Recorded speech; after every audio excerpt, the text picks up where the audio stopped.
Assalamualaikum warahmatullahi wabarakatuh. Alhamdulillah, salatu wassalamu ala rasulillah, wa asyhadu an la ilaha illallah wahdahu la syarikalah, wa anna muhammadan abduhu wa rasuluh. Allahumma salli wa sallim wa barik alaihi wa alihi wa ashabihi wa man tabi'ahum bi ihsanin ila yaumiddin wa alaina ma'hum bi rahmatika ya arhamar rahimin. Pemirsa umat TV yang dimuliakan Allah Subhanahu wa taala, uhibbukum jami'an fillah. Saya cinta kalian semua karena Allah Subhanahu wa taala. Semoga Allah senantiasa kumpulkan kita di dunia dalam taat dan di akhirat di surganya Allah Subhanahu wa taala. Pemirsa, berjumpa kembali di hadis Arba'in.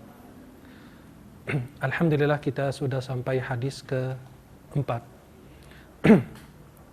An Abi Abdurrahman Abdullah bin Mas'ud radhiyallahu anhu qala haddatsana Rasulullah sallallahu alaihi wasallam wa huwa as-sadiqul masduq inna ahadakum yujma' khalquhu fi batni ummihi 40 yawman nutfah ثم يكون علقة مثل ذلك ثم يكون مضغة مثل ذلك ثم يرسل إليه الملك فينفخ فيه الروح ويؤمر ب4 كلمات بكتب رزقه وأجله وعمله وشقي أو سعيد فوالله الذي لا إله غيره إن أحدكم لا يعمل بعمل أهل الجنة حتى ما يكون بينه وبينها إلا ذراع فيسبق عليه الكتاب فيعمل بعمل أهل النار فيدخلها وإن أحدكم لا يعمل بعمل أهل النار حتى ما يكون بينه وبينها إلا ذراع فيسبق عليه الكتاب فيعمل بعمل أهل الجنة فيدخلها رواه البخاري ومسلم. Pemirsa umat TV yang dimuliakan Allah Subhanahu wa taala, hadis yang diriwayatkan oleh Abi Abdurrahman Abdullah bin Mas'ud radhiyallahu an, beliau berkata, Rasulullah SAW menyampaikan kepada kami, dan beliau adalah orang yang benar dan dibenarkan. Sesungguhnya setiap kalian dikumpulkan penciptaannya di perut ibunya sebagai setetes mani selama 40 hari. Kemudian berubah menjadi setetes darah. Kemudian menjadi segumpal daging selama 40 hari. Kemudian diutus kepadanya seorang malaikat. Malaikat itu meniup roh di dalam janin tersebut, kemudian mencatat beberapa hal. Yang pertama, mencatat amalnya, yang dikatakan Rasulullah SAW, mencatat rizkinya, ajalnya, amalnya, hidup bahagia atau celaka. Dan fawallahi alladzi la ilaha ghairuh inna ahadakum, demi Allah Subhanahu wa taala, di antara kalian yang beramal dengan amal ahli surga, hatta ma yakunu bainahu wa bainaha illa dhira', dia melakukan amal ahli surga sehingga dia sudah di antaranya dan surga kira-kira sehasta, kemudian dia melakukan amal ahli neraka, kemudian dia masuk ke dalam neraka. Naudzubillah min dzalik. Dan sifat yang kedua adalah orang yang melakukan amal ahli neraka seumur hidupnya, tapi ternyata kitabnya mendahuluinya. Kira-kira di antara dia dan neraka tersebut kira-kira sehasta, kemudian dia kitabnya mendahuluinya, atau dia beramal dengan amal ahli surga, kemudian orang tersebut masuk ke dalam surga Allah Subhanahu wa taala. Ini hadis diriwayatkan oleh Imam Bukhari dan Imam Muslim. Pemirsa umat TV yang dimuliakan Allah Subhanahu wa taala, di dalam hadis ini terdapat banyak pelajaran buat kita semua. Allah Subhanahu wa taala telah mengetahui tentang keadaan hamba-hambanya atau makhluknya sebelum Allah menciptakan mereka. Yang kedua, tidak mungkin bagi manusia di dunia untuk memutuskan bahwa dirinya masuk ke dalam surga maupun di dalam neraka karena dia tidak pernah melihat Lauhul Mahfuz.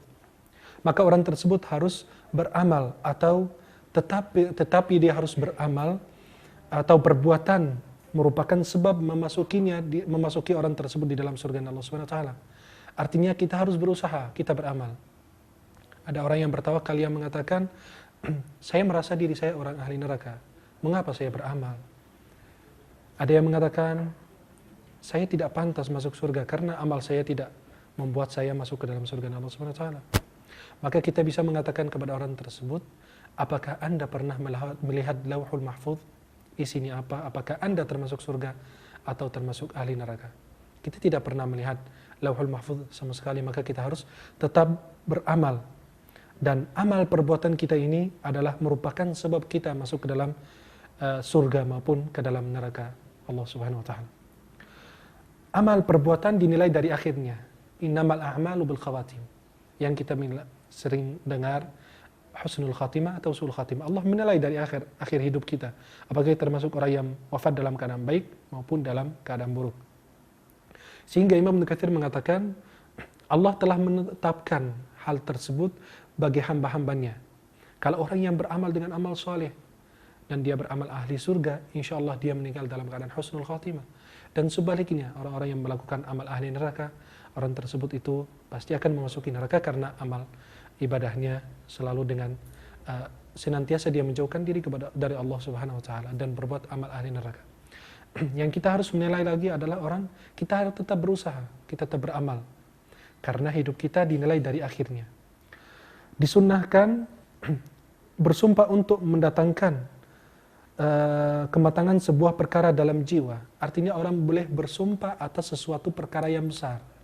Tidak boleh kita menggunakan sumpah itu sia-sia maupun dengan amal perbuatan yang enggak jelas. Maka baiknya kalau kita bersumpah atas sesuatu yang agung, karena Rasulullah SAW dalam hadisnya selalu bersumpah atas sesuatu yang besar, perkara-perkara yang besar. Beliau bersumpah atas nama Allah Subhanahu wa taala. Tentang masalah rizki itu sudah ditetapkan oleh Allah Subhanahu wa taala. Kita cuma berusaha untuk mendapatkan rezeki. Maka dianjurkan oleh Rasulullah sesudah subuh berdoa dengan Allahumma inni as'aluka ilman nafi'an wa rizqan halalan thayyiban wa amalan mutaqabbala. Rezeki yang halal yang berkah. Karena rezeki sudah ditetapkan oleh Allah Subhanahu wa taala bagi kita semua.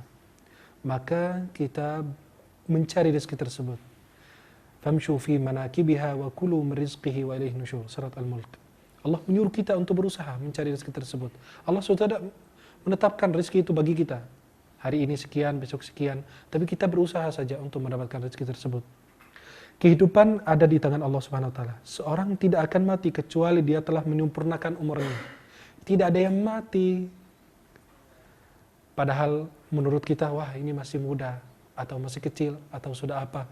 Tidak. Semua manusia itu kalau meninggal sudah ditakdirkan oleh Allah Subhanahu wa taala. Umur kita tidak akan bertambah dan tidak akan berkurang.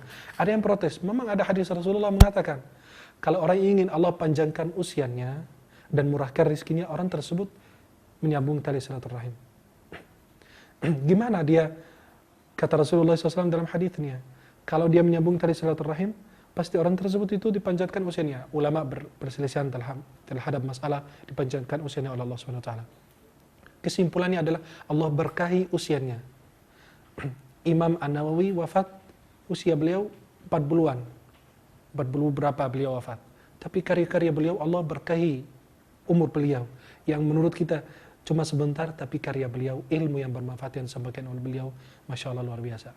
Maka kita jangan lihat sampai Rasulullah mengatakan, khairukum man tala umruhu wa hasuna amaluh. Sebaik-baik kalian adalah orang yang panjang, usianya panjang tapi amalnya bagus.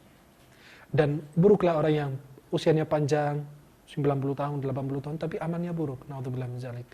Maka kita harus selalu memperhatikan hal tersebut. Sebagian ulama dan orang bijak berkata bahwa dijadikannya pertumbuhan janin manusia dalam kandungan secara berangsur-angsur.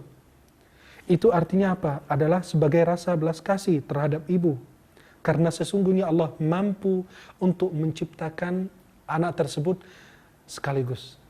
Tapi karena Allah Subhanahu wa taala ada kasih sayangnya kepada ibunya, maka itu ada tahapannya. Maka ini adalah pembahasan hadis ini dengan singkat, pengorbanan seorang ibu yang mengandung anaknya dan teori produksi manusia dan takdir dan masalah husnul khatimah. Mudah-mudahan kita bisa mengamalkan isi dan kandungan hadis tersebut. Mudah-mudahan semua diberkahi Allah Subhanahu wa taala. Uhibbukum jami'an fillah. Subhanakallahumma bihamdika asyhadu an la ilaha illa anta astaghfiruka wa atubu ilaik. Assalamualaikum warahmatullahi wabarakatuh.